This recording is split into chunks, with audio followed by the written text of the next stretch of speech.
Voices in the Crane Creek community are getting some county attention. The Conservation District is educating students and farmers, and our IT department developed a very convenient way for you to pay your car taxes. Let's review what's going on in Richland County.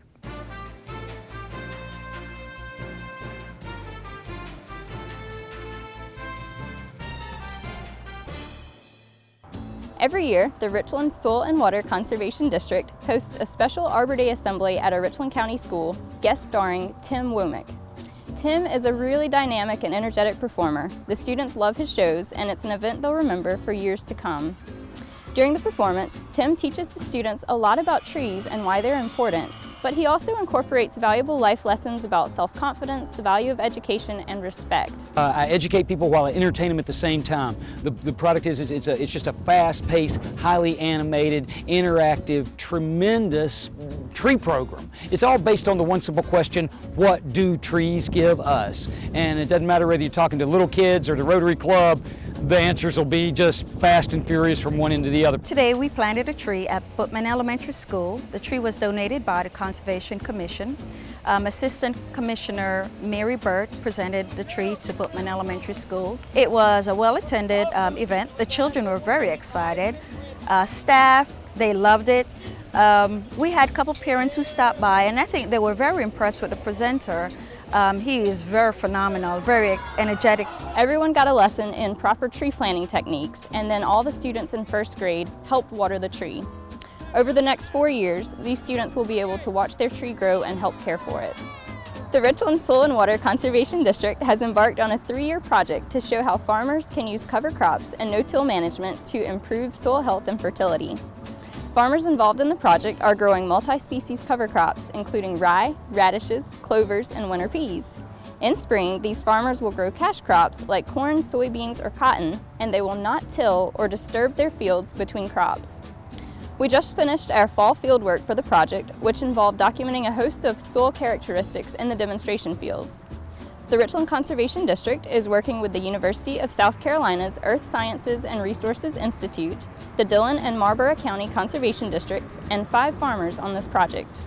The work is funded through a Conservation Innovation Grant from the USDA Natural Resources Conservation Service. For more information, visit us online at rcgov.us/rswcd. In November, the Information Technology Department began printing quick response barcodes, commonly known as QR codes, on vehicle tax statements prepared by the Auditor's Office. We have a really talented IT team here at Richland County, and what we decided to do was divide them up into 3 teams and let them go out and figure out some technology that we could use to provide business value to our constituents. We were looking at the lines, monthly lines, at the end of the month and the beginning of every month down in the Treasurer's office, and those lines are out the door sometimes. And we figured, well, how can we have a big impact on reducing those lines, helping our citizens and helping the Treasurer's office? And by using the QR code, the citizens don't have to come down. They can get their notice in the mail, use their smartphone or smart device, click it, pay it, and they don't even have to come down to the county building. Our team came up with an idea of using a QR barcode on the tax notices. By having the QR barcode on there in a smartphone, citizen can scan the QR code. It goes directly to their payment screen for that tax notice, where they can select either pay by credit card or pay by e-check, put in their banking information or their credit card information, click pay, and the tax notice is paid. We're first implementing it with the vehicles, and we've been doing that for 3 months ever since the November bills. And eventually we're going to roll that out to include the real estate and business property and personal taxes, but just right now it's for vehicles. Richland County held a groundbreaking ceremony for the Crane Creek Pedestrian Park and Nature Center recently. They told us they wanted open space, recreation, they wanted to see a new stock of housing, they wanted a gymnasium, they wanted to see this park redeveloped. And that's where it all began. It began through the vision of the citizens coming to those design charrettes, telling us what it is they wanted to this day. I mean, I feel like it was yesterday, but I know it's been a long road for them. It's been a long road for us.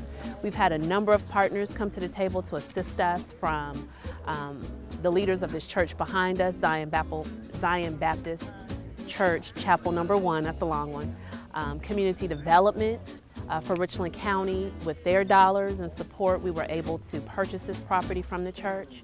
With the Recreation Commission being willing partners to, one, include in their bond referendum a few years ago the hopes of a gymnasium for this community. They have it now, as well as coming to the table and saying we will maintain this property once it is completed.